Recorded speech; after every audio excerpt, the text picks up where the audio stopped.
Hi, I'm Declan. I'm Alix from BBC Radio 1. And I'm Poppy from Childline. And today we're talking about what a good relationship feels like. Am I? I don't know yet.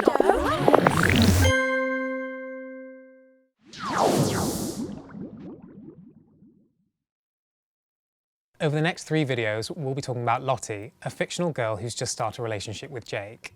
So, Poppy, where's Lottie at with her relationship? So we're just getting introduced to her in the first couple of parts this week. She meets Jake just outside the under-18s club that she goes to with her friends. They've been messaging, he's been getting a bit flirty, and yeah, they end up meeting up. So, Alix, what should a good relationship feel like? A good relationship is one where you feel in control. If things are healthy, then the communication should be great. So you know that if something's on your mind, then you can speak openly about that. You should be honest with each other. You should respect each other. You should trust each other. A good relationship is one where both people feel equal and they're having an equally good time. Listen to your instincts as well, and if there's anything, no matter how small it is, it's important to listen to that. So what would you say are some of the warning signs? Well, if any of those magic ingredients that we've just spoken about, if they're not there, then it's a recipe for disaster. So if someone is pushing you or persuading you into doing anything that you feel is too much for you at any point, that's not a good sign. Someone who really cares for you and really has your best interests at heart will be willing to take things as slowly as you need and respect your boundaries.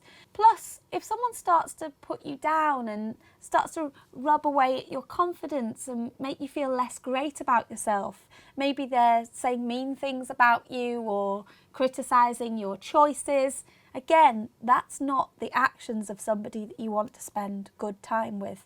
In those first flushes, when you're very excited about somebody, you might want to talk to them all the time. If that person is saying that they're the only person you should talk to and that they want you to reply to things straight away, and they get angry with you if you don't reply fast enough, and they get angry with you if you don't say the right thing, and you find that over time all they're saying to you is that they're angry or they want things from you or they don't like what you're saying, can you see how that escalates?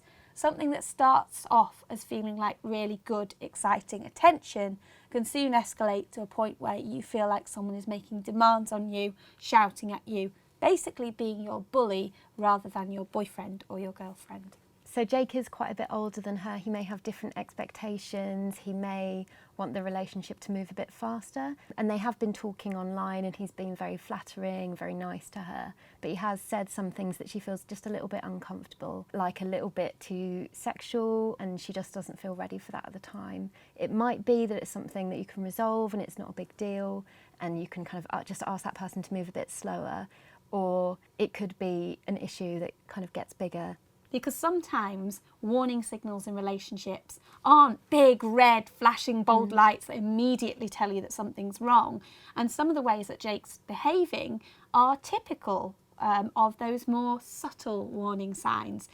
Sometimes if someone wants to try and make you do something that you feel bad about inside, they'll try and find a way of making you feel good, but it's still very uncomfortable, as you say. So, for example, they might say, oh, you do this if you really loved me, or I really love you, so it's fine for you to do this thing that actually you don't really want to. They might try and buy you gifts and make you feel very spoiled and very special. They might tell you that you're very grown up, that their ex-partner did it and they were fine with it, so why aren't you? There's lots of subtle ways that people can try and convince you to do things, but if you don't feel in your heart that you want to, that should be the decision that you make. So how can you keep yourself safe in these situations? Well, as we said, no ifs, no buts, listen to your gut. And if your insides are telling you that something's not quite right, or even if you're not sure and you've got some questions about what's happening in a relationship, a good first thing to do is reach out and have a talk with an adult that you trust, or you might call Childline. Now, you don't absolutely have to be certain that there's a problem in order to have a conversation about it.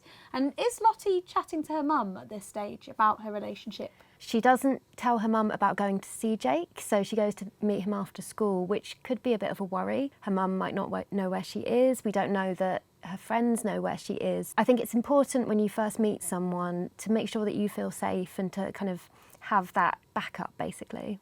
Speaking about safety, I think there's another video about this, and there's definitely loads of information on the Childline website, but having a safety plan is a good idea.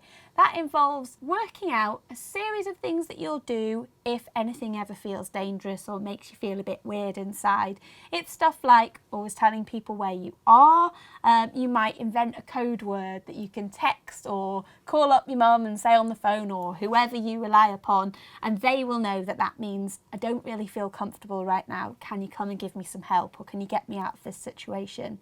There's tons that you can do to make sure that you can explore a relationship and you can suss things out and work out how you feel without ever feeling like things are getting too much for you. A healthy relationship is one where there's lots of good talking and lots of good listening. That means listening to each other and listening to yourself. Exactly, so it's really important to listen to yourself. Thanks so much for coming in today, and you can find the rest of Lottie's story on the Childline website. See you next time. Bye. Bye. Ta-ra!